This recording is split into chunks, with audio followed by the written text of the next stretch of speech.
Welcome to my madness, ladies and gentlemen. Today we're going to be doing a giant mega comparison versus review of basically the vast majority of the 6 and 7 inch scale DC Doomsday action figures that you might be considering adding to your collection and trying to make a determination on which one is the ultimate best version of Doomsday to add to your collection. Now, obviously, there's a lot of personal preference in this, and your personal preference may be completely different than mine.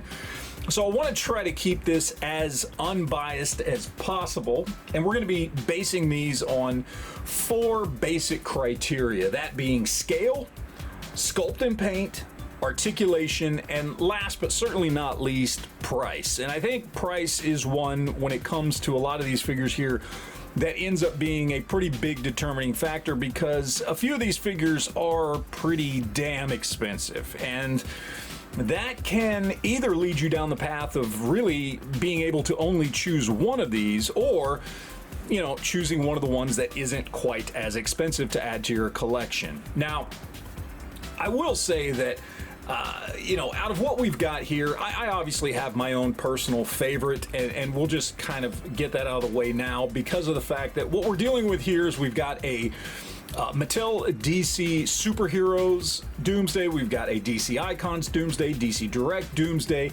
McFarlane DC Multiverse Doomsday, we've got the Mattel DC Multiverse Doomsday, and then the Mattel DC Signature Series Doomsday. But we also have thrown into this huge collection of Doomsdays, we've got a personal custom of mine.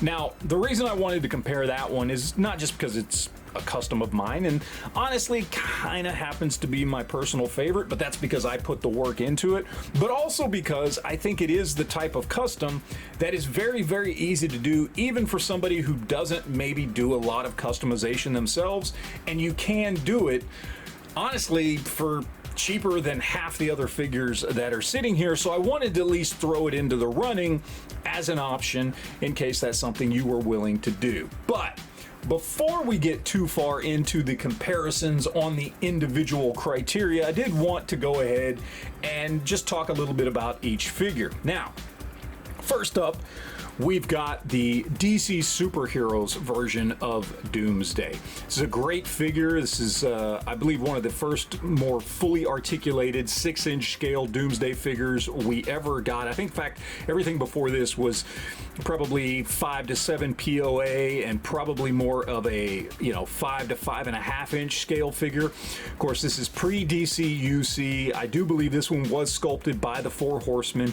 Great sculpt, great paint, good articulation. It's just all around a really good figure.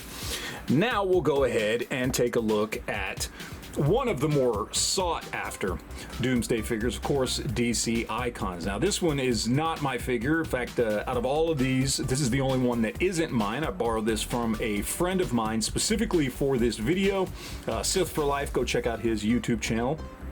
And this is one of the more sought after figures because when it comes to 6 and 7 inch scale Doomsday figures, this is the only one that is actually based off the original appearance of Doomsday. In fact, what he actually originally looked like during the whole Death of Superman run. The rest of these figures here have a variety of, looks to them, whether it's, New 52 or Superman Hunter Prey, which is, of course, after the death and return of Superman. But this one here is how Doomsday originally looked back during Superman 75, when he and Superman basically killed each other. And that makes this a really sought after figure, in addition to the fact that it's got a lot of other pros for it as well. Really great figure right there. Then we'll go ahead and take a look at this one right here. This is the, of course, DC Direct figure, another great figure based on that kind of Hunter Prey look with the large spikes on the back and everything. Really solid sculpt and paint, looks great. I like this figure a lot. Not the greatest articulation because it is DC Direct, but a really, really good looking figure, and looks good with a lot of different Superman figures that you could put this on display with. Then we'll go ahead and take a look at my custom. This is one that I did from a McFarlane Devastator figure that I basically did some cutting and some chopping and added some pieces to and things like that.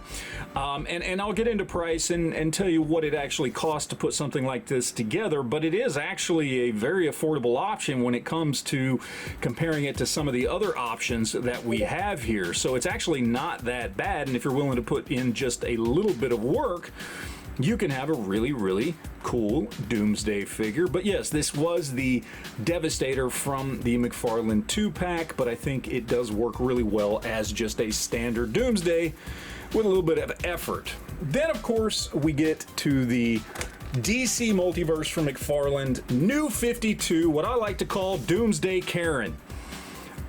This is probably my least favorite of all the figures, just throwing it right out there off the bat, personal preference. I'm not a big fan of this kind of weird New 52 McFarlaneized look for the character. And in fact, after this video, I am going to be doing some customizing to it to get it a little bit more to my liking. But this is one that is sought after by a lot of people. It is a solid figure with good articulation, good sculpt. You know, it is something that is actively available. We'll get into price and a lot of other things as we go through the video, but this is one that a lot of people are very, very, you know, happy with. And personally, not me, but if you are, great. It's a solid choice, and it is a good, big kind of, you know, imposing, you know, Doomsday figure if that's the look that you want to go for. Then of course we have our DC Multiverse from Mattel Build-A-Figure Doomsday. This is one that came out here, what, about 6 years ago now at this point, about a year before McFarlane got the license. This one has become very popular. It's got kind of the New 52 look, basically slightly tweaked, but essentially this is the New 52 look for Doomsday. It is a very well done, solid figure. Obviously, if I was gonna, you know, have this be like my go-to Doomsday, if this was going to be the only one I had on my shelf, I might do some slight customizing to it. There's some things I might change about it myself, but overall, really solid figure, and I like it quite a bit. Then last, but certainly not least, we've got the Mattel DC Signature Series Doomsday, the biggest of the bunch, and, you know, it's just a huge figure, even larger than the McFarlane one. And this is a lot of people's go-to for Doomsday, or at least the one that they want the most, usually because of the size, the scale. It's just a huge, huge figure. Now, of course, that gets into personal preference and what you think is going to be the best size for your collection and what you want Doomsday to look like on a particular display next to other Superman or Superman characters, whatever it might be. But this is obviously one that a lot of people really, really want to get a hold of and want this one as their kind of go-to Doomsday in their collection. And again, as we go through it, we'll see, could this be the one that honestly turns out being the best option for you? That's what we're going to go ahead and find out. But now let's go ahead and get into the comparisons. All right, so first up, we're going to talk about scale. Now, I've got 3 different scaled Supermans here that might be, you know, the particular scale that you use for your collection. We've got true 6-inch scale with this DC icons. We've got 6.5-inch scale, which would be, you know, let's say DCUC, a lot of the Mattel stuff, whatever it might be. And then, of course, we've got 7-inch scale. This one in particular is DC Direct, but this is roughly the same scale as most of the McFarlane figures that are out there as well. Now, when it comes to scale, you've got to determine what you want in a Doomsday figure. Of course, we've got the Doomsday figures there lined up according to size. You know, it really kind of just depends. Doomsday has been drawn many different ways over the years, from just slightly bigger than Superman, i.e. about a head taller, give or take, to just this huge, massive beast of a character, something akin to, you know, the Hulk or whatever it may be. And you kind of have to determine which one in general is kind of your preferred version of Doomsday and what you want for your personal collection. And of course, depending on your collection, I mean, if you're talking DC icons, all of these figures would work regardless of whether you want them to be just slightly bigger than Superman or massively bigger than Superman, because DC Icons true 6-inch scale stuff is going to be smaller than all of these Doomsday figures. But once you get into like DCUC, more of the 6.5-inch scale, then you start to notice that some of these figures honestly are just too small. Let's look at the DC Superheroes version, and honestly, that's just too small. It really is. There's just no getting around it. Doomsday should be at least somewhat bigger than Superman, and this Doomsday, this DC Superheroes version, is just not bigger than even this basic version of Superman. And to be honest, even this DC Icons version, while definitely a little bit bigger than Superman, and that's pushing it, but still probably, for me anyway, not big enough. I would want him even bigger than that. Again, I want him to be at least a good head taller than Superman. And that's when you kind of start to get into, let's say, the DC Direct version. Now, is he a full head taller than Superman? No. But is he a lot closer? Yes. However, what is odd is when you look at these two DC Direct figures, which actually did come in a 2-pack together of Superman versus Doomsday, Superman's taller than this version of Doomsday, which makes no sense. So if you have a 6-inch scale collection, honestly, what you're going to be looking at is anything like the Mattel Build-A-Figure, McFarlane's DC Multiverse stuff, or the Signature Series is what's going to go best with a 7-inch scale figure, because even DC Direct honestly just isn't big enough. Now, again, depending on what your preferred version of Doomsday is, who knows how big you want him to be. For me, I want him to be considerably bigger than Superman, but not too big. And when I look at something like this McFarlane figure right here, to me, that's just too big. That's even too big for a 7-inch scale figure to me. Doomsday should not be that much bigger than Superman. I mean, basically, look where his head is. That's just too big. And then, of course, if you get to the Mattel Signature Series back here, which is an even bigger figure, even for a 7-inch scale figure, it's just too big. To me, the perfect sized figure for whether it be a 6.5-inch scale figure or a 7-inch scale figure is probably going to be this Mattel Build-A-Figure right here. Could he be slightly too big depending on what your preferred version is? Sure, I guess he could be, but in general, I think he works really well with either of these two scales. I think this is a good sized figure that works with 6.5-inch or 7-inch scale figures. So whether you collect Mattel stuff, DC Direct, or even McFarlane stuff, I think something like this is just about the right size. Now, of course, to go along with that, my custom is also right about that exact same size, so I think that would also work as well. But for this particular category, when it comes to scale, I'm going to say the Mattel Build-A-Figure is going to be the winner here. All right, so now let's talk about sculpt and paint. And I think this is a pretty quick and easy one to get through, because basically the Mattel offerings are not going to stand up when it comes to sculpt. While they're good and they're solid and I do like them, they're just not quite there. They're a little bit more simplistic, so you can pretty much knock those three out of the running right off the bat. And again, even with the paint side of this particular category, while they're good, they're not great. I can also say basically the same thing for the DC Direct as well. It's very similar to the Mattel figures in that it's got good sculpt, it's got good paint, but nothing that really stands out. When it comes to paint and sculpt, I think the three we really have to compare are going to be the DC Icons, my custom, and the McFarlane one. Now, out of these three right here, I'm just going to tell you, while all three have absolutely fantastic sculpt, only two of these have great paint, and that's going to be the Icons and my custom. The McFarlane one has no paint on him whatsoever. In fact, there's a lot of things that just plain aren't painted on that figure altogether. In fact, even the bones that are supposed to be a slightly different color, but a noticeably different color than his skin tone, basically look the same color as his skin. There was no paint added to them. His boots have no paint on them whatsoever, even though they are supposed to be green and silver and black. It's just, honestly, while it's got really good sculpt, if you like that look for Doomsday, it's basically got no paint on it whatsoever, except I think potentially the eyes have been painted, and that is it.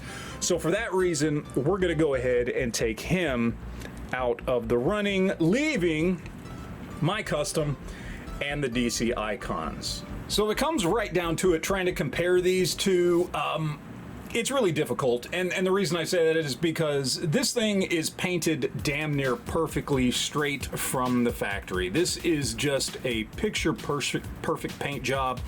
The matte finish on everything, the silver touches, the bones are the perfect color, the white hair, the face is painted, it's got shading on it. It's just a beautiful, beautiful paint job for this figure.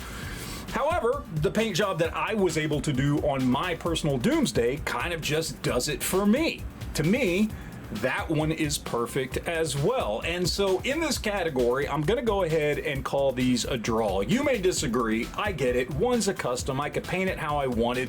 And this might not even be the way you would have painted it. But for me, I'm going to call this a tie and say that when it comes to paint and sculpt, both the custom and the DC Icons win this one and get a point. So now we got to talk about articulation, and there's a bunch of different articulation schemes to these figures here. McFarlane's got their own thing. DC Direct's got basically nothing. All three of the Mattel figures are basically absolutely 100% identical in their articulation.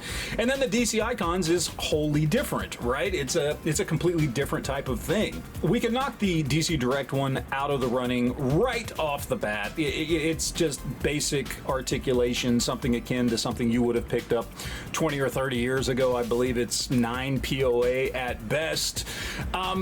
And then I think it's also pretty safe to say that the McFarlane figures, while they do have the illusion of good articulation, since both of these figures are exactly the same when it comes to articulation, you may not think so because they're two different sizes, but they are 100% identical when it comes to articulation.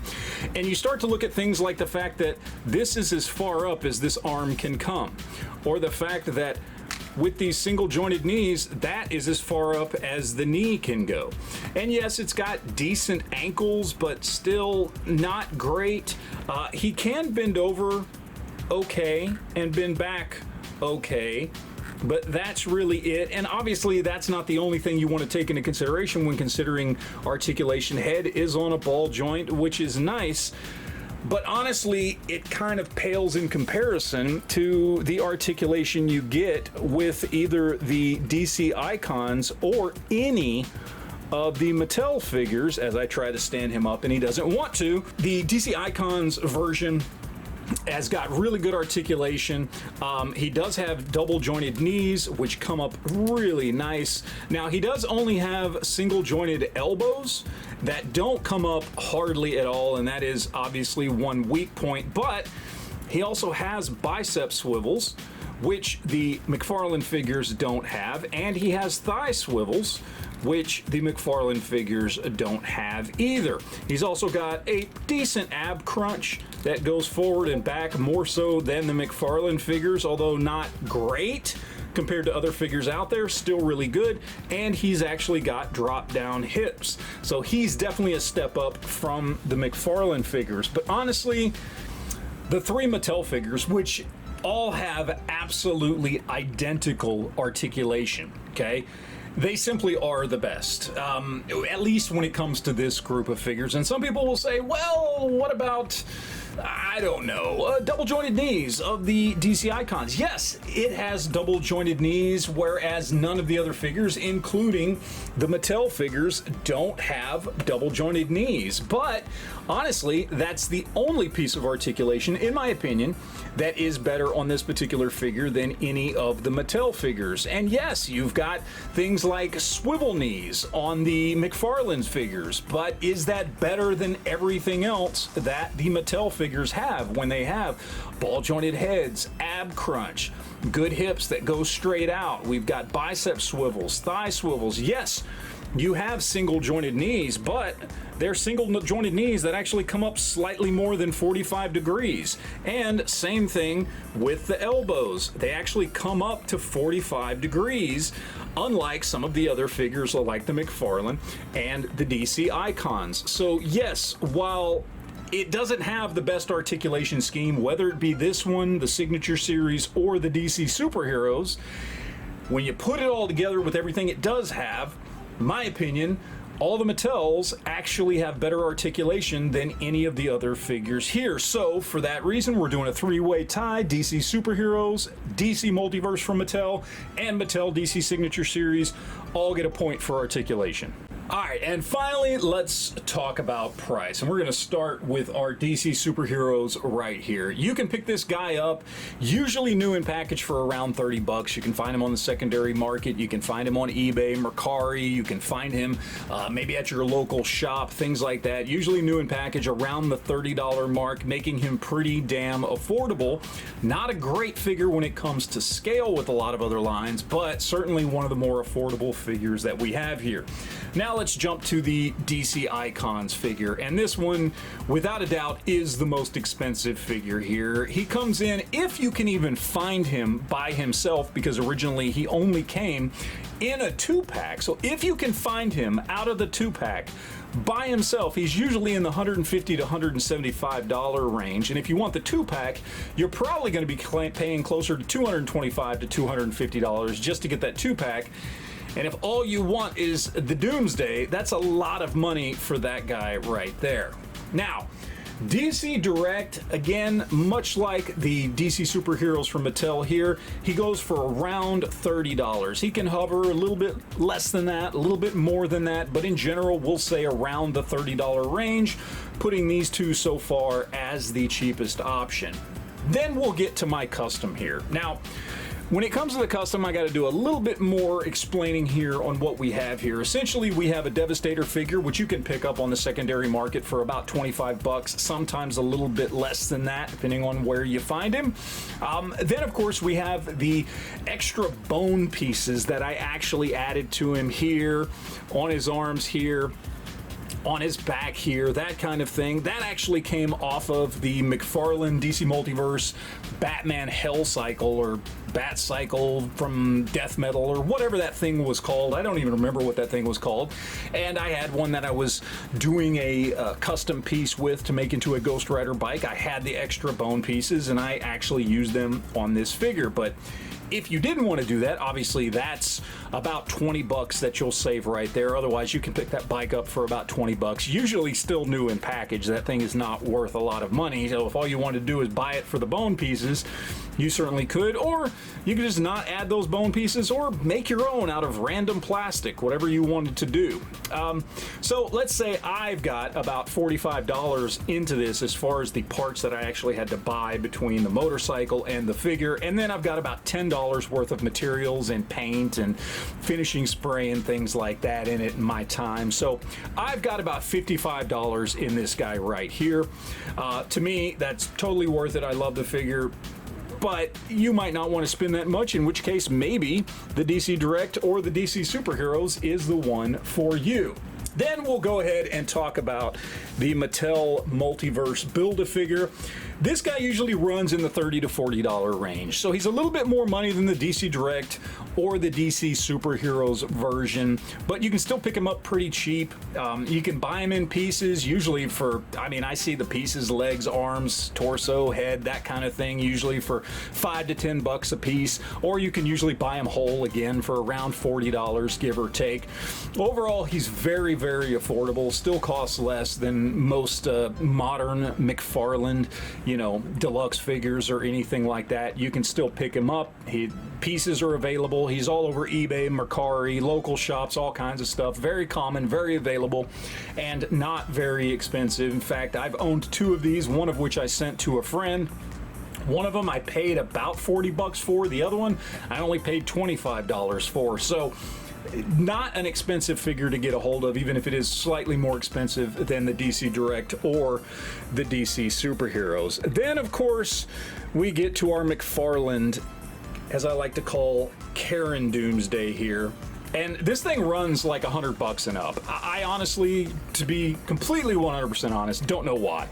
This is my least favorite of all these Doomsdays. As I said before, I'm going to end up doing some customizing to him to make him more of something I actually want in my collection. This is just not a great Doomsday figure, in my opinion, like at all. Like he's got good size, and I guess if you like that, you know, New 52 Karen look, he's got a decent sculpt for that. But just in general, I don't think this is a good figure. I don't know why this thing is fetching $100 and up. It makes no sense to me whatsoever, but it is. So it is one of the more expensive of these figures. And then, of course, we get to our DC Signature Series from Mattel, and he goes usually for, I mean, it can vary, but I'm gonna say average of about $150. So he's the second most expensive one here after the DC Icons. I understand why. It's basically a bulked up version of the DC Superheroes one right here, although honestly he has less sculpt to him than the little one here does.